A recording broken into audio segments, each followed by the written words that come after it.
Welcome to মনময়ূরী blogs. তোমরা যেখান থেকে বসে ভিডিওটা দেখছো তারা আশা করি সুস্থ আছো, ভালো আছো। আজকে আমি চলে এসেছি কোন্নগরের সবচেয়ে বড় উৎসব শকুন্তলা মায়ের পুজো দেখতে। কিভাবে আমি এখানে এলাম, কিভাবে মায়ের পুজো হচ্ছে, এত ভিড়ে আমি কিভাবে ঢুকলাম, সবাই আমার দিকে কেন তাকালো, তার সম্পূর্ণ ভিডিওর মাধ্যমে আমি তুলে ধরছি। তাই ভিডিওটা প্রথম থেকে শেষ পর্যন্ত তোমরা দেখতে থাকো। কোন্নগরে শকুন্তলা কালী পুজো বহু পুরনো পুজো।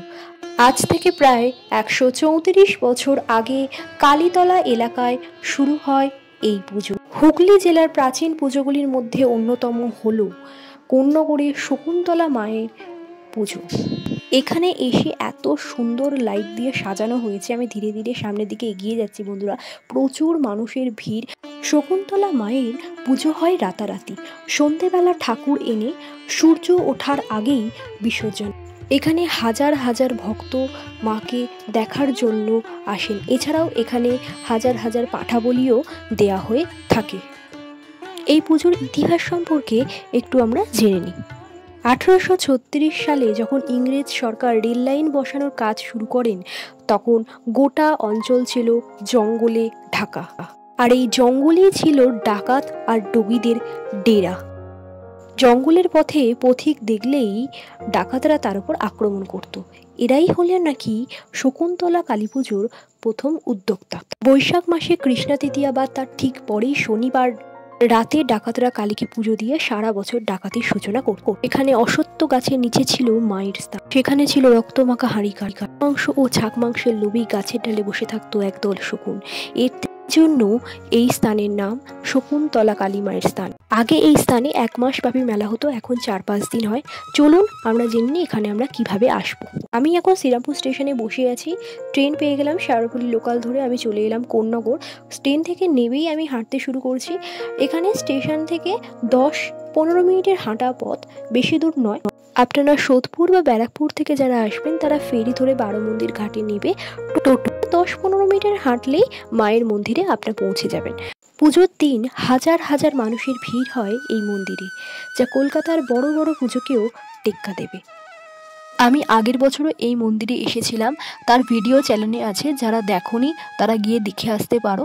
আর এই বছরও আমি এসেছি। প্রচুর মানুষের ভিড়, প্রতি বছরই মানুষের ভিড় হয়, সেই তুলনায় এই বছর অনেকটাই কম। যেহেতু প্রচণ্ড গরম, মানুষ আসতে পারেনি। এই ভদ্রকালী মিষ্টির দোকান থেকে আমি এখান থেকে মিষ্টি কিনে নিলাম মায়ের জন্য।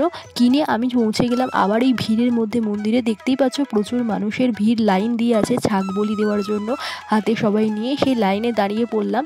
লাইনে দাঁড়িয়ে পড়ার পর মায়ের মন্দিরের সামনে এসে এত ভিড়ে, মানে প্রচণ্ড গরম, তার মধ্যে প্রচণ্ড ভিড়। তো সেই ভিড়ের মধ্যে আমি মায়ের পুজোটা দিয়ে নিলাম।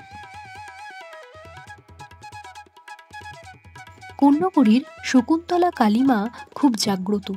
মায়ের কাছে ভক্তি ভরে যদি কিছু চাওয়া যায়, মা তার আশা পূর্ণ করেন। তাই জন্যই এখানে প্রতি বছর হাজার হাজার ছাগ বলি দেওয়া হয়।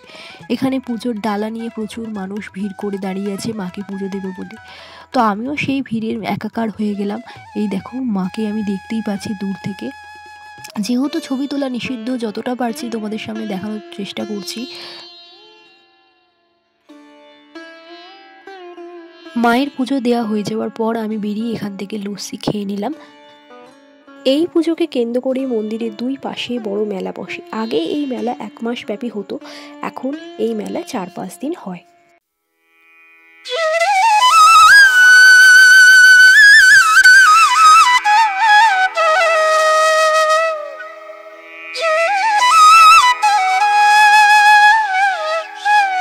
মেলা দেখে আমি আস্তে আস্তে বাড়ি চলে এলাম। বাড়ি ফেরার পথে আমি হঠাৎ দেখি ঠাকুরমশাই এত সুন্দর করে সিঁদুর পরেছে যে সবাই তাকিয়ে তাকিয়ে দেখছে। তো বাড়ি ফেরার পথে মা রক্ষাকালীর পুজো হচ্ছিল অনেক জায়গায়, তো সেগুলো আমি তোমাদের সামনে তুলে ধরছি। এটা হচ্ছে শ্রীরামপুরের বটতলায় রক্ষাকালী মায়ের পুজো। বাড়ি ফেরার পথে আমি যে যে ঠাকুর দেখতে পেলাম তোমাদের সামনে, সেগুলো ক্যামেরার মাধ্যমে তুলে ধরলাম। তোমাদের যদি ভিডিওটা ভালো লেগে থাকে তাহলে লাইক কমেন্ট করে চ্যানেলটা অবশ্যই সাবস্ক্রাইব করে দিও, আর আমাকে অবশ্যই ফলো করো। আজকের মতো সবাইকে টাটা। আবার দেখা হচ্ছে অন্য একটা ভিডিও নিয়ে তোমাদের সাথে।